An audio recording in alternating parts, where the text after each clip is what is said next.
Assalamualaikum warahmatullahi wabarakatuh. Kami dari kelompok 1 mahasiswa Universitas Muslim Indonesia Fakultas Ekonomi dan Bisnis jurusan akuntansi. Nah, jadi kami di sini akan mempresentasikan materi tentang pengukuran dan pengendalian aset dengan dosen pengampu Ibu Eka Arianti Arfa, SE, MSc, AK. Adapun anggota kelompok dari kelompok 1 yaitu saya sendiri Muhammad Adrian. Dan saya atas nama Rafi Zidane Ferdinand Padang bersama satu teman saya yaitu saya sendiri Al-Wafir Ferdinand Bakti, dan ini presentasi video kami. pengukuran dan pengendalian aset. Ada beberapa inti materi. Yang pertama itu adalah struktur analisis, yang kedua pengukuran aset, yang ketiga ada EVA versus ROI dan ROA, yang keempat ada pertimbangan tambahan dalam mengevaluasi manajer, dan yang kelima ada evaluasi kinerja perusahaan. Baik, adapun inti poin materi pertama yaitu struktur analisis. Dalam analisis mengenai perlakuan alternatif atas aktiva dan perbandingan ROI dan EVA, dua cara dalam mengaitkan laba dengan aktiva yang digunakan. Yang paling menarik adalah seberapa baiknya alternatif-alternatif tersebut melayani kedua tujuan di atas untuk menyediakan informasi guna pengambilan keputusan yang baik dan pengukuran kinerja ekonomi suatu unit usaha.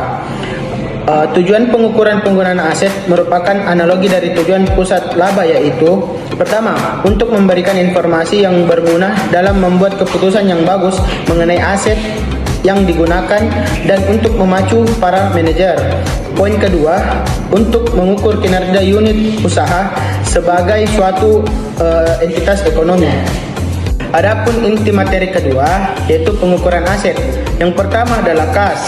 Hampir semua perusahaan mengendalikan kas secara terpusat karena pengendalian pusat memungkinkan penggunaan saldo kas yang lebih kecil daripada jika setiap unit usaha memegang saldo kas yang dibutuhkannya untuk menyeimbangkan perbedaan antara arus kas masuk dan arus kas keluar.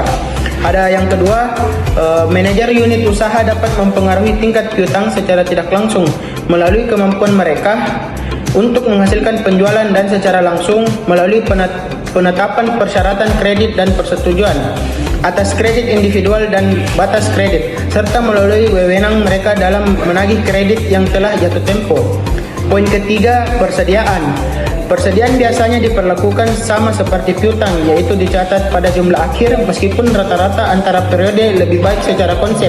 Jika perusahaan menggunakan untuk tujuan akuntansi keuangan, maka metode penilaian lain biasanya digunakan untuk pelaporan laba unit usaha. Karena saldo persediaan LIFO cenderung sangat rendah pada periode terjadinya inflasi. Poin keempat, modal kerja secara umum. Perlakuan atas modal kerja sangatlah bervariasi. Pada suatu sisi, perusahaan memasukkan seluruh aset lancar ke dalam dasar investasi dengan tidak mengeliminasi kewajiban lancarnya. Poin kelima, properti, pabrik, dan peralatan. Dalam akuntansi keuangan, aset tetap awalnya dicatat pada biaya perolehan dan biaya ini dihapuskan sepanjang umur ekonomis aset melalui penyusutan. Hampir semua perusahaan menggunakan metode yang sama dalam mengukur profitabilitas atas dasar aset dari unit usaha. Hal ini menyebabkan permasalahan serius dalam penggunaan sistem tersebut untuk tujuan yang dimaksudkan. Adapun poin ke-6, aset-aset yang disewa gunakan. Banyak perjanjian sewa guna usaha merupakan perjanjian pendanaan, yaitu perjanjian tersebut memberikan cara alternatif untuk menggunakan aset yang seharusnya didapatkan dari pendanaan dengan utang dan modal. Adapun poin ke-7, aktiva yang menganggur. Jika suatu unit usaha memiliki aktiva yang menganggur yang dapat digunakan oleh unit lain, maka unit usaha tersebut dapat diperbolehkan untuk mengeluarkan aktiva tersebut dari dasar investasinya. Poin ke-8, aktiva tidak berwujud. Beberapa perusahaan cenderung melaksanakan penelitian dan pengembangan yang intensif, misalnya mengembangkan dana yang besar untuk mengembangkan produk baru, sedangkan lainnya cenderung fokus pada pemasaran, misalnya perusahaan menghabiskan banyak dana untuk iklannya. Poin ke-9, kewajiban tidak hancur. Kadang-kadang suatu unit usaha menerima modal permanennya dari kumpulan dana korporat. Korporat memperoleh dana tersebut dari pemberi pinjaman, investor modal, dan laba ditahan. Bagi unit usaha, jumlah total dari dana tersebut adalah relevan tetapi tidak dengan sumber daya dari mana dana tersebut berasal. Poin ke-10, beban modal. Kantor pusat korporat menentukan tarif yang digunakan untuk menghitung beban modal. Tarif tersebut seharusnya lebih tinggi daripada tarif korporat untuk pendanaan dengan utang karena dana yang terlibat merupakan campuran antara utang dan modal berbiaya lebih tinggi.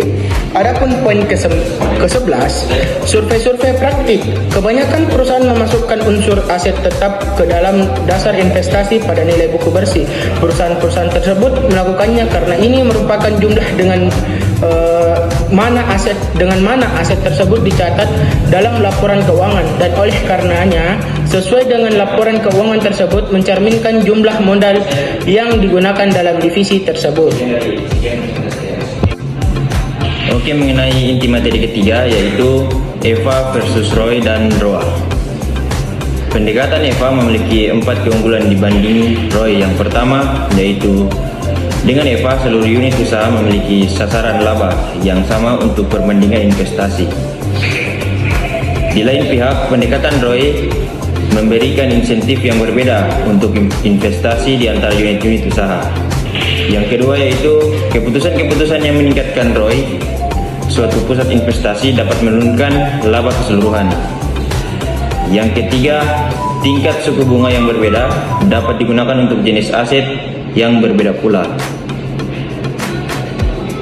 Yang keempat yaitu Eva berlawanan dengan Roy yang memiliki korelasi positif yang lebih kuat terhadap perubahan-perubahan dalam nilai pasar perusahaan. Keunggulan dari Roy yaitu Roy merupakan pengukuran komprehensif di mana semua mempengaruhi laporan keuangan tercermin dalam saldo dalam rasio ini. Yang kedua yaitu Roy mudah dihitung, mudah dipahami dan sangat berarti dalam pengertian absolut. Dan yang keempat yaitu Roy merupakan denominator yang diterapkan ke setiap unit organisasi yang bertanggung jawab terhadap profitabilitas tanpa memperdulikan ukuran dan jenis usahanya. Lanjut pada inti materi yang keempat yaitu pertimbangan tambahan dalam mengevaluasi manajer. Yang pertama yaitu dengan melihat kelemahan Roy, kelihatannya mengejutkan bahwa Roy digunakan secara luas. Diketahui dari pengalaman pribadi bahwa kesalahan konseptual Roy untuk mengevaluasi kinerja adalah nyata yang disebabkan timbulnya perilaku disfungsional dari para ahli manajer unit usaha.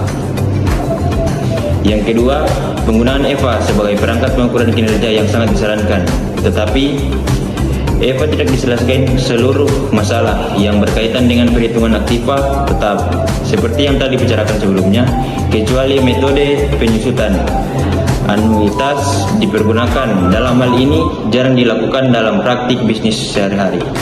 Yang ketiga yaitu lebih lanjut lagi, beberapa aktiva mungkin akan dinyatakan terlalu rendah nilai ketika dikapitalisasi, sementara aktiva lain ketika dibebankan. Meskipun biaya pembelian aktiva tetap biasanya dikapitalisasi, sejumlah besar investasi dalam biaya awal, pengembangan produk baru, organisasi dealer, dan sebagainya mungkin dapat dihapuskan sebagai beban. Dengan demikian tidak akan terlihat dalam dasar investasi. Jadi masih di inti materi keempat yaitu pertimbangan tambahan dalam evaluasi manajer. Nah, tadi sudah dijelaskan ada 3 pertimbangan oleh saudara Sidang. Nah, di sini dengan mempertimbangkan hal ini, beberapa perusahaan memutuskan untuk mengeluarkan unsur aktiva tetap dari dasar investasi. Perusahaan-perusahaan tersebut membebankan beban bunga hanya untuk aktiva yang dapat dikendalikan dan mengendalikan aktiva tetap dengan perangkat terpisah. Aktiva yang dapat dikendalikan pada dasarnya merupakan modal kerja. Investasi dalam aktiva tetap dikendalikan oleh proses anggaran modal sebelum terjadinya dan oleh audit setelah penyelesaian untuk menentukan apakah ada arus kas yang diantisipasi terwujud. Hal tersebut jauh lebih dari memuaskan karena penghematan atau pendapatan aktual dari akuisisi aktiva tetap tidak dapat diidentifikasikan. Nah, selanjutnya kita memasuki inti materi yang terakhir atau inti materi yang kelima, yaitu evaluasi kinerja perusahaan. Pembahasan sampai pada saat ini terfokus pada pengukuran kinerja dari para manajer unit usaha. Laporan-laporan manajemen dibuat bulanan atau kuartalan, sementara laporan kinerja ekonomi biasanya dibuat dengan selang waktu yang tidak tetap. Biasanya sekali dalam selang beberapa tahun. Secara konsep, nilai suatu usaha adalah nilai sekarang dari pendapatan di masa depan. Hal ini dihitung dengan mengestimasi arus kas untuk setiap tahun di masa depan dan mengkondisikan setiap arus kas tersebut pada tarif laba yang telah ditentukan. Analisis tersebut dilakukan untuk 5 atau mungkin 10 tahun yang akan datang. Itulah hasil presentasi video kami mengenai materi pengukuran dan pengendalian aset. Saya Taufik Rizal Bakti. Saya Muhammad Adrian. Saya Radina Priscetuana. Kurang lebihnya menyebabkan sekian dari kami. Terima kasih. Wassalamualaikum warahmatullahi wabarakatuh.